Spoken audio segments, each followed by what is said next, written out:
Hello guys, so good morning guys. Proceed naman tayo sa strength of materials 2, no? So umpisahan natin sa torsion. So ano ba tong torsion na to, engineers? Okay, nag-drawing ako dito ng isang member, no? Circular member. Okay? So actually ang member kasi natin meron siyang tatlong axis. Yan. Halimbawa dito, engineers, ito yung action, ano yan, no? Ito yung axis ng member. Okay?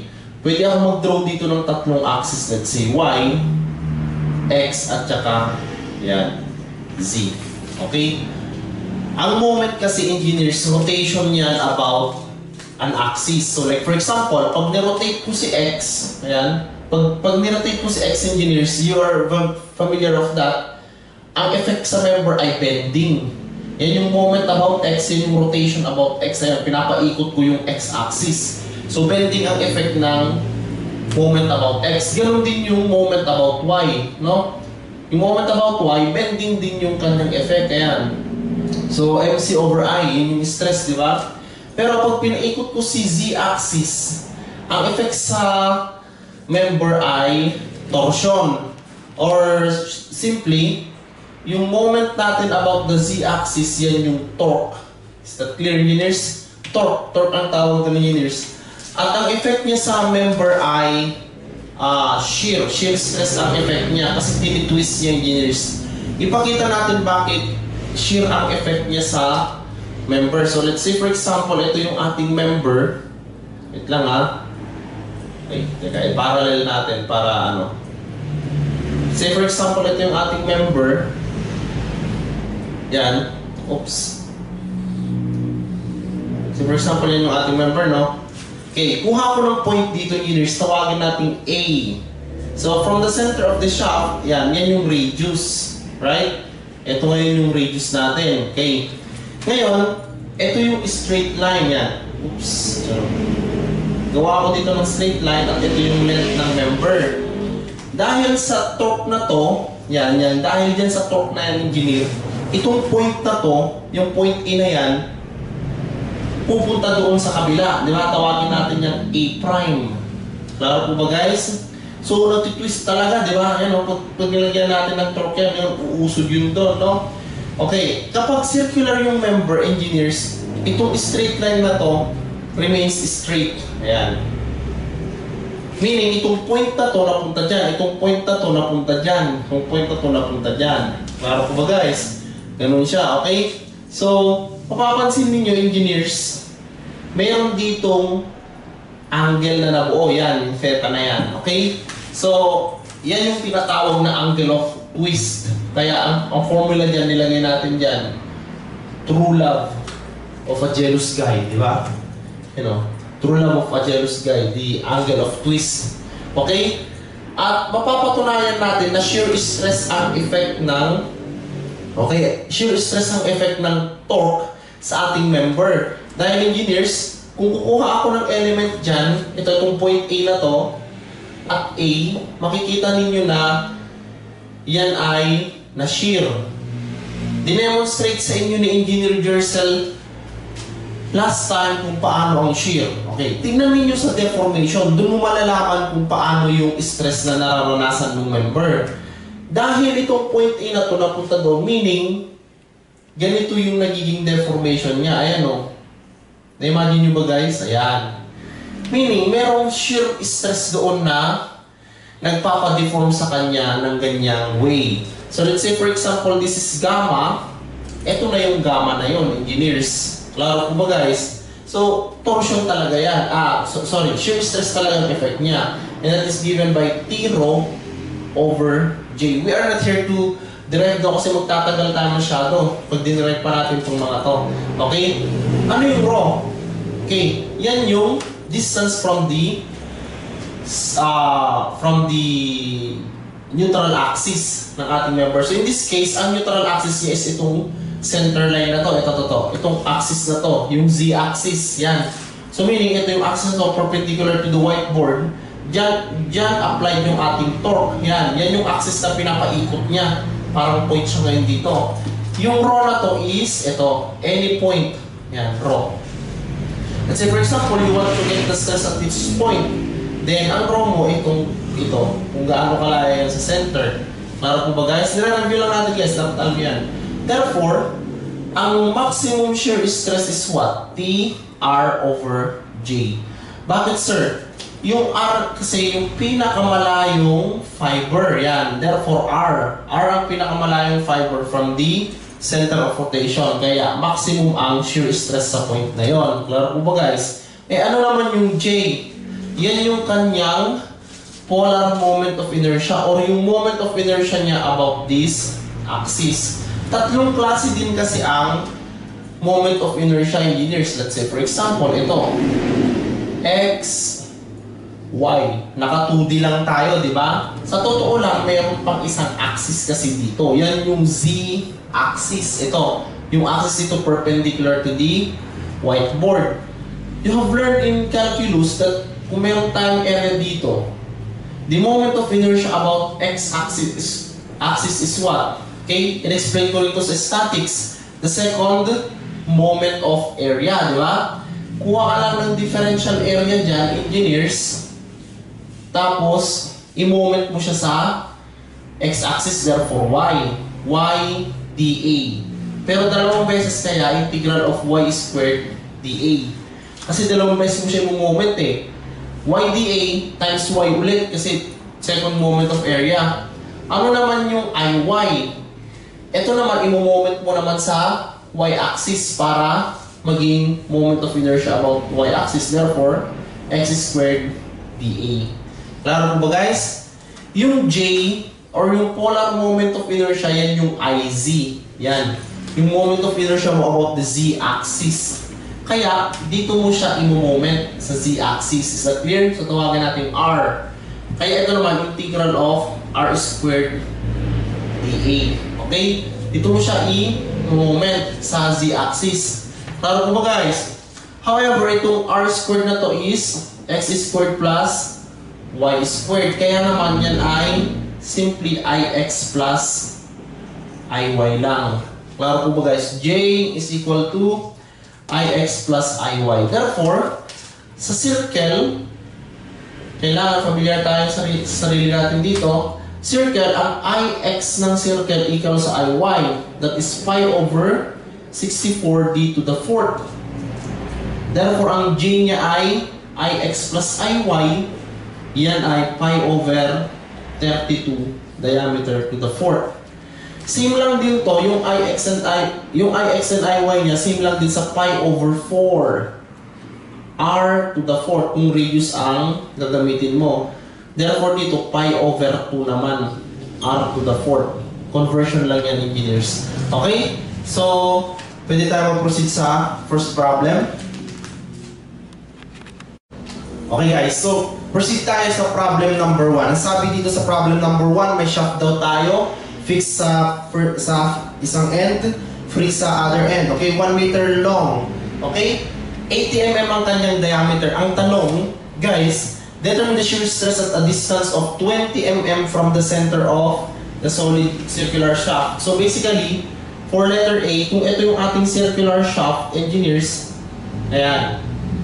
Ano daw yung shear stress at what? Ito, dito sa point na to. Ayan. Gaano kalayo? 20 mm. So, kung ang diameter niya is 80, meaning, ang radius niya ay, yan, ang radius niya ay 40 mm. So, simple lang guys, ang shear stress sa point na yan, shear stress is equal to T rho over J. Usapan natin, di ba? So, substitute ko na lang. This is very self-explanatory. 10 times 10 raised to 6. Sir, bakit may 10 raised to 6? Ito, engineers, kilonewton meter. Yung 10 raised to 6 yan yung conversion para maging newton millimeter. 1,000 para sa kilonewton, 1,000 ulit para sa mm. Kaya times 10 raised to 6. T rho. Rho is 20 kasi 20 mm yung tinatanong, di ba? Ano daw yung shear stress at 20 mm, di ba? Pi over 32 diameter to the 4th. So this is 80 to the 4th. Ano kaya yung shear stress doon? 49.74 megapascals. Ganun lang kadali guys. For letter B, ang tanong naman niya dyan is, ano daw yung maximum torsional shear stress. So, the maximum torsional shear stress yan na isasagad natin yung rho. Ang pinakamalaking value ng rho is the radius, which is 40. Kaya yung maximum shear stress nandito. Nandiyan yung shear max yan. Dito sa pinaka-circumference niya, okay? So, ayun lang, sasagad mo lang, T 10 times 10 raised to 6. Ang rho natin, 40 mm. All over J na, pi over 32, diameter to the 4th. Kaya ayan, times 2 lang yan. 99.47. 99.47 megapascals. That is the maximum shear stress. I hope you understand that, guys. No?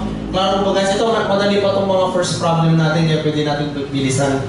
Okay? Okay, for letter C. For a solid aluminum shaft, determine the angle of twist at the free end. Ano daw yung angle of twist sa free end? So, as we demonstrated a while ago, ito yung angle of twist na tinatawag. So, for example, kung point na to, idudugtong ko dyan. Yan, straight line siya originally, di ba? Okay? Kapag nag-subject yan sa torque, itong point na to mapupunta doon, di ba? Usapan natin. Kaya naman, ito yung matidevelop na angle of twist, theta. Okay, so, ayun lang guys. Ayan, yan yung theta. Okay, so, theta is the true love ni Jimmy Girl, di ba? Charot lang. Okay, true love of a jealous guy. Ano to? 10 times 10 raised to 6, L is 1,200.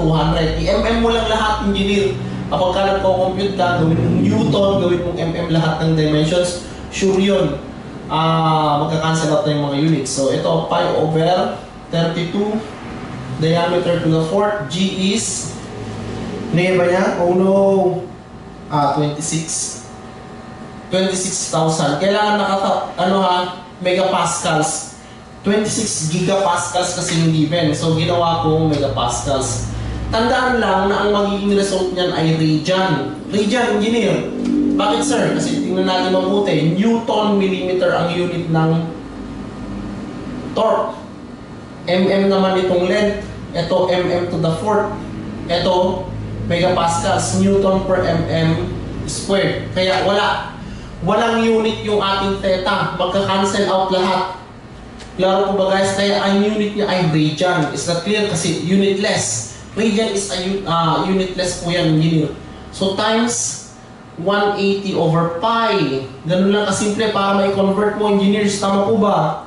Times 180 in pi radian. Yan. Makukuha mo ngayon yung angle of twist. Yan. 6.58 degrees. Pa-check na lang din, engineers, ha, kung tama yung ating data type, no? So, for letter D, okay, verify. Determine the angle of twist if the aluminum shaft is hollow with outer diameter of 80 mm and inner diameter of 60. Ganito pala yung itsura niya. Paano daw kung hollow siya? Yan. You say hollow, ayan, ganyan lang siya. Is that clear? So, paano yun, engineers? Ang outer diameter natin, 80 mm pa rin. Pero ang inner diameter is what? 60 mm. So, magbabago lang naman yung kanyang J. Klaro po ba, guys? So, pag kinumpit natin yung theta, ganun pa rin. T, L12.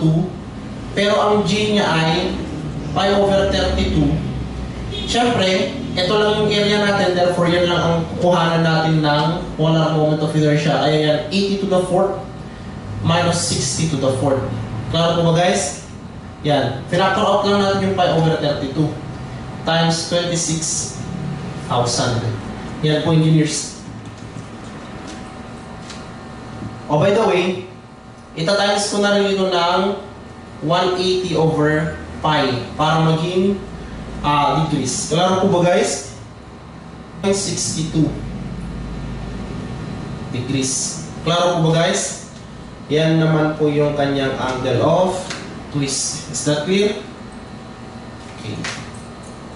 Sige, you may copy. Okay, so sagutan naman natin itong problem number 2. Ano bang sabi sa problem number 2? Okay, meron daw tayong shaft, tapos umiikot daw siya ng 50 RPM or 50 revolutions per minute, no? Tapos, Yung shaft daw na yan, 50 mm ang diameter. At yung shaft na yan, nakaka-experience ng maximum shear stress na 65 megapascals. Okay? Ang tanong, ano yung power transmitted by the shaft? Okay? So tandaan guys, yung power that can be transmitted dun sa shaft is directly proportional to the torque applied on it. So kagaya ng mga sasakyan, engineers, pag mas malakas yung horsepower ng sasakyan mo, mas malaki rin yung torque na kaya niyang ibigay sa shaft. Kaya mas malakas din yung pag-ikot ng gulong. Okay? Kasi nakaano lang naman, nakakabit lang naman yun dun eh. Okay? But anyway, maghahaba yung ano natin, kwentuhan natin pag in-elaborate ko pa yun, no? So, ngayon guys, sagutan natin tong problem na to. Sabi dyan, ano daw yung power transmitted by the shaft? Okay. So, halimbawa, ito yung ating circular cross-section. Alam natin na ang power is equal to what? The work over the time. Tama po ba guys? However, what is work? Hindi ba force times the parallel distance yan, engineers? Force times the distance parallel to the force. Yun po yun, engineers. So kagaya, halimbawa, nilagyan ko dito ng force, engineer. Okay? Pinapaikot niya yung shaft. So, after some time, yung force ko nandito na. Nandiyan na yung force ko. Klaro po ba guys? Kaya naman, tignan natin mabuti dito. Ito yung theta at ito yung radius. Klaro po ba guys? So, ayun. Kaya, ang power is force times the distance traveled is the length of arc, which is r theta over time. Klaro po ba guys? Okay, etong theta na to over time, yan yung omega. Kasi yan yung angular speed ng ating shaft. Ganyan siya kabilis. At ito naman, force times radius is the torque. Kaya kung makikita nyo dyan, T times omega is the power transmitted by the shaft. Is that clear? Ganun lang kadali, engineers. Kaya lang, paano natin makuha yung power dito? O, given tayo ng omega. O, RPM nga lang. Kaya ayusin muna natin. Yan ay revolutions per minute. Kasi tandaan, yung theta over time dito ay theta radian. Kailangan radian yan. Radian per second. Radian, ano? R theta, di ba? Theta radian dapat yun. Kaya ito, times, convert muna natin, 1 revolution is 2 pi radian. Okay? Convert ko naman si minute. 1 minute is 60 seconds. So, mapapansin nyo, cancel yan. Revolution. Ang magtitira ay radian per second. Is that clear, engineers? Ayan o. Gano'n lang naman yung pag-convert, engineers. Diba? Ito na, sagot. 5.236. So, 5.236 radian per second. Tapos na ba dyan? Hindi pa. Wala tayong torque. Oh no. T na lang kailangan natin, di ba? Okay, paano kaya natin kukunin yung T? May given na shear stress, di ba? Okay, so for T, meron tayong shear max na equal sa, ilan mo yun? 65 megapascals. Eh di ba, yan ay TR over J. O ayan, makukuha pala natin si torque eh. So 65 T, ang radius niya is 25 over J pi over 32, diameter to the fourth. Therefore, the torque applied pala, yan pala yung na-apply na torque dyan, na nagbigay ng stress na 65. Klaro po ba guys? 1,595,340. Yan. Newton millimeter ang unit nito, engineers yan. Kaya million siya eh, million. Pag dinivide mo to ng 10 raised to 6, lalabas doon naman kilonewton meter. 1.59 kilonewton per meter, something like that. Okay? So finally, we can now answer the question being asked by this examiner. Thus, the power is equal to T times omega, 1,595,340. Okay? I-divide natin ng 10 raised to 6. I hope you understand bakit i-divide ko ng 10 raised to 6. So that this whole term is in kilonewton meter. Klaro po ba guys? And then I will multiply it by omega na 5.236. So, yan ngayon yung power transmitted by the shaft. 35. 8.35. Ano ng unit, sir? Kilonewton meter. Therefore, this is in kilowatts. Harap po ba, guys? That is the power transmitted by the shaft. Okay, so let us solve problem number 3. So, according dito, guys, meron daw loaded shaft. Indeterminate siya, engineers. Pakita natin mamaya paano malalaman kung indeterminate yung isang structure, no? So, 10 kilonewton meter yung applied torque. Determine the following, no? Torque carried by member 1, so AB, tsaka torque carried by member 2, BC, and the angle of twist. So, tatlo, situation yung problem. So, ganyan naman sa board exam, guys, situation. Tapos tatlo palagi yung tinatanong, okay? So, 3 points per agad. 100 items ngayong board, 75 na, pero tatlo tanong sa isang problem, ganun, no? So, 75 sa inyo kasi nung time namin 100 pa nun. Okay, so ito guys, sagutan na natin. Ano bang tanong dito? Okay, ano daw yung torque carried by member AB, tsaka ano na, sige. So, paano kayang approach dito, engineers? Kanina, doon sa problem natin, di ba? Kung ito yung torque, tapos fixed end dito, yun din yung torque doon sa fixed end. Ganun lang, engineers. Kasi kung ano daw yung action, according to Newton, yun din yung magiging reaction. Okay? How about dito? Ayan. Hindi na siya, di ba? Hindi na siya cantilever. So, ano mangyayari? Papalag si fixed A, therefore may din ditong torque at A. Papalag din si fixed C, therefore meron din ditong torque at C. Kaya indeterminate. Bakit indeterminate, sir?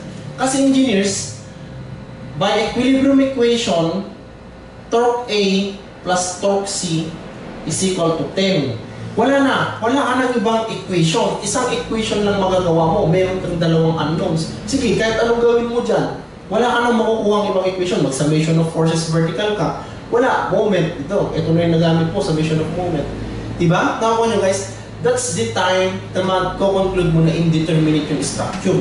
Yung mga tinuro sa inyo ng engineer Gersel. Klaro po ba guys? So, kapag hindi sapat yung equations of equilibrium to solve for the reactive forces of structure, then the structure is indeterminate. Ganun po yun, engineers. So, by applying equilibrium equations, we only got one equation and two unknowns. So, therefore, this is indeterminate. To what? To the first degree. Kung ilan ang kulang mong equation, yun yung degree ng indeterminacy. I will explain that in theory of structures later. Okay, so ano yung turo ni Engineer Gersel sa inyo guys? Hindi ba kukuha ka ng tinatawag na compatibility equation? Ito yung pupuno. Kasi in algebra, if you have two unknowns, you must have two equations also to be able to solve for those two unknowns. Kaya kulang pa tayo ng isa pang equation. At yung equation na yan, kunin natin sa compatibility equation. You will relate the deformations. Relate the deformations. Diyan ka kukuha ng iyong second equation sa deformation ng mga members. Is that clear? So, tingnan lang natin mabuti dito guys. Kung titingnan mo si point B, eto si point B, dito, engineers, no? Makikita nyo yung engineers na ganito yung section dyan sa point na yan. Okay? Tapos, yan, ito siya, di ba? Tawagin natin this is point X at ito ay point Y. Dahil sa torque, uusod dyan dito, tawagin natin X prime, tawagin natin Y prime. Is that clear? At ito ay yung angle of twist theta at that point. What did you notice? What did you notice guys? Yung theta ni AB pareho lang sa theta ni BC. That is the compatibility equation at point B.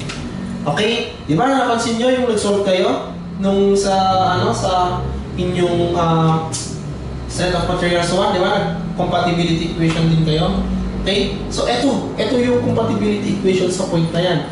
So, ipapasok lang natin TL over JJ ito, di ba? So, this is torque at A, L is 4, over JG. Pi over 32, ito yung diameter niya, 100 to the 4th times G na 60. Ito naman ang theta BCI, torque naman ni B, torque naman ni C times L, 3 over JG. Pi over 32, 50 to the 4th, G is 83. Okay. Sir, bakit kanina naka-mm dito, tapos dito naka-megapascals? Okay lang yan, guys. Kung ginawa ko meter dito, dapat meter din yan kasi cancel out lang. Klaro po ba, guys? Pero pag kino-compute mo na yung mismong theta, kailangan naka-mm na siya, tsaka naka-megapascals. Pero dahil nire-relate ko pa lang yung deformation, pwedeng same lang sila ng unit. Klaro po ba, guys? At eto na, as you notice, eto na yung second equation mo. Di ba? Cancelled out, cancelled out. This is now your second equation. You now have equation 1 and equation 2. Masosolve mo na yung what? Masosolve mo na yung ating forces. So, balitan lang natin. Another force si torque C. I-multiply ko doon, engineer C. In terms of torque A,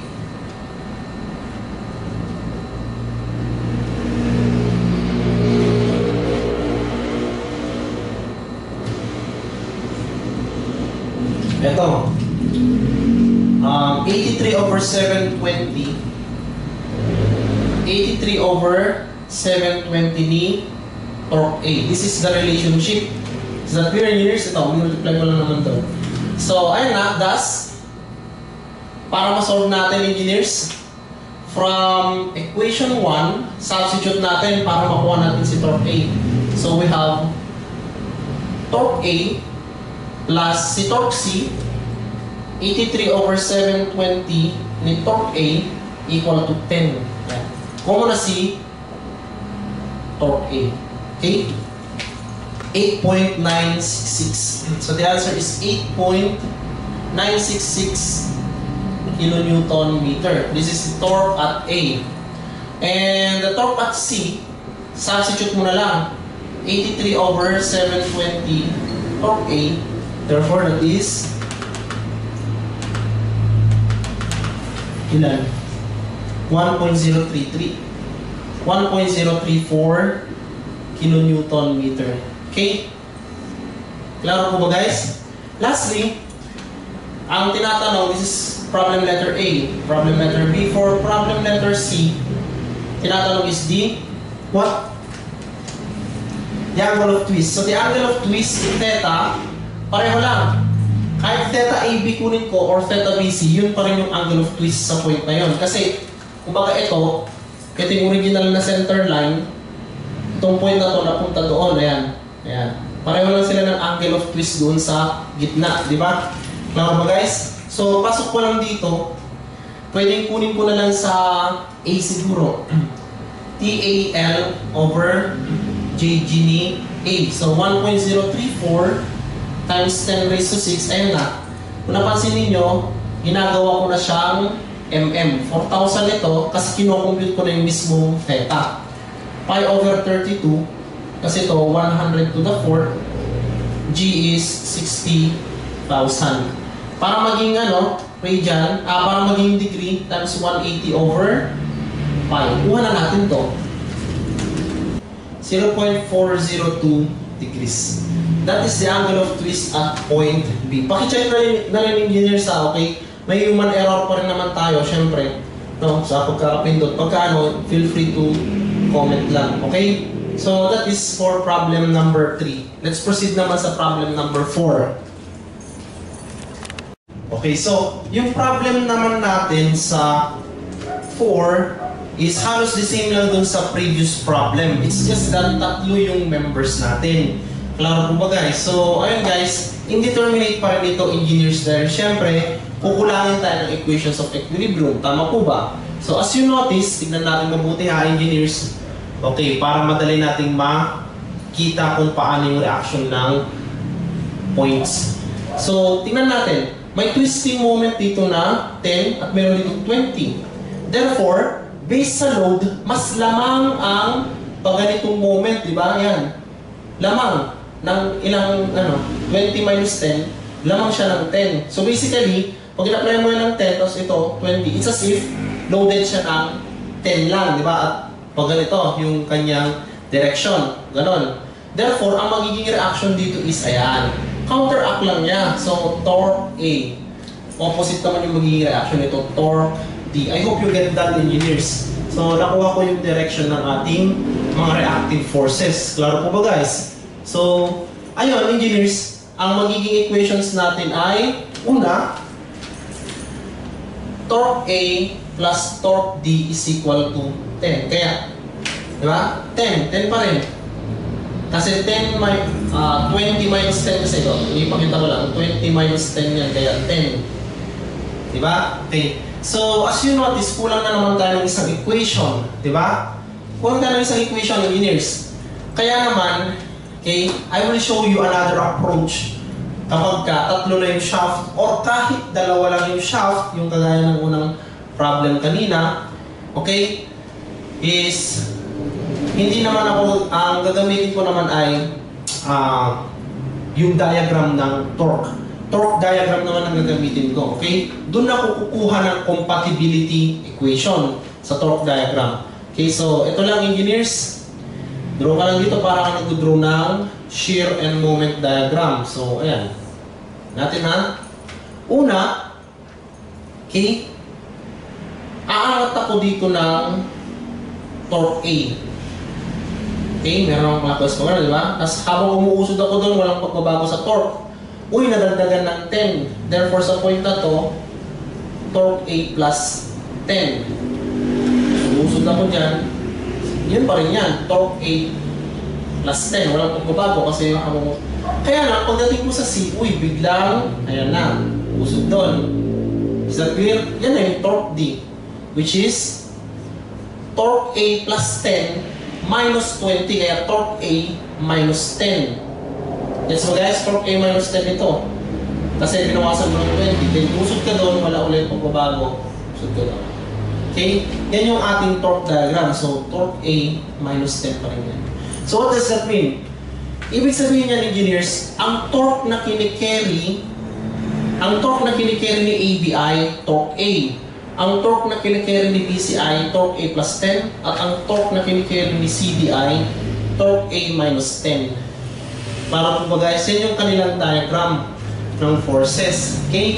Therefore, pwedeng dito na lang ako pala kumuha ng compatibility equation. I will show you bakit ganito ang compatibility equation. First, i-redraw ko yung kanilang center lines. Yan, yun yung center lines nila, di ba? Okay. Ngayon, pag itong EB na to, pinaikot ng torque A, let's say for example, umikot siya papunta ron. Ito, yun yung puti. Umikot siya doon. Tapos dito, binawi nito, di ba? Hindi napunta na dito. Pagdating doon, babawiin niya, babalik pa rin doon. Nakuha niyo ba guys? Meaning, what does that mean? Kahit ilang theta pa yan, zero pa rin yung magiging resultant. Kaya naman, ito yung ating compatibility equation. Ano yun, sir? Summation of theta is equal to 0. Kasi yung isang theta dyan, sabihin natin positive. Positive din itong theta na to. Pero pagdating dito, babawin niya, ibabalik niya sa 0. Kasi negative theta to. Something like that. Klaro po ba guys? So, simple lang, theta AB. Sorry, tawagin natin itong member 1. Member 1, member 2, at member 3. Para ganun na lang. Para ito, theta 1 plus theta 2 plus theta 3 equals 0. Yan. Yan ang ating compatibility equation para dito sa indeterminate na torque loaded na shaft na to. Okay? Is that clear, engineers? Okay, ngayon, ano ngayon yung torque? Yung theta 1. Ano ngayon dito, guys?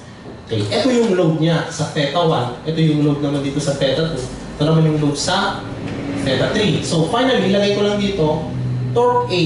Ang L natin is 2 over JG. Since magka-cancel out lang yung pi over 32, mamaya pwede kong tanggalin lang yan. Pi over 32, 200 to the 4th, G is 70. Plus, ano naman yung isa? Torque A plus 10, L is 3 over JG. Pi over 32, Tapos ito, 300 to the fourth. Ang G naman natin is 120. Ayun, ito yung T niya eh. Plus, 4 plus torque A minus 10 times L, 2.5 over JG. 5 over 32, 150 to the fourth. Then ito ay 200 equal to 0. Sana naiintindihan nyo guys. Sir, paano naging 0 yan? Puro sila plus. Ibig sabihin, may isa sa mga torque dito na negative. Maaari ito, negative siguro to. Yan, yung kabuuan yan. O yun yung magpapazero sa kanya. Sana nakuha nyo yung engineers, no? Uy, kuha mo na pala yung torque A. Yan. Napakadali. Sa 4.734 kilonewton meter. Kuha mo na agad, engineer. Okay? Yan yung torque sa A. Okay? So as you notice, yung torque naman sa D, yan ay actually torque A minus 10. Sana naintindihan guys. Okay? Charot, ito, galing dito pala. Negative TD ito. Ito ay equal sa negative TD. Ito. Diba? Kaya ang TD is actually 10 minus torque A. 5.266 kilonewton meter. Sana naintindihan guys, ayan. Kung bakit negative TD yan. Kasi, di ba, positive TD, pag gano'n negative na dito pa, di ba? Para mo ba engineers? So, next. Letter C. Ano daw yung angle of twist sa BC? Saan ba yun? Ayun, sa BC. So, yung theta sa BC is simply TL over JG. At ang T sa BC ay ito. Torque A plus 10. So, this is torque A plus 10. 4.734 plus 10 times 10 raised to 6. Yan. TL over JG. Ang L natin, 3,000 over JG. Pi over 32. Diameter to the fourth, 300 to the fourth times G na 120,000. I hope you get that. Saka may multiply ng 180 over 5 para maging degrees.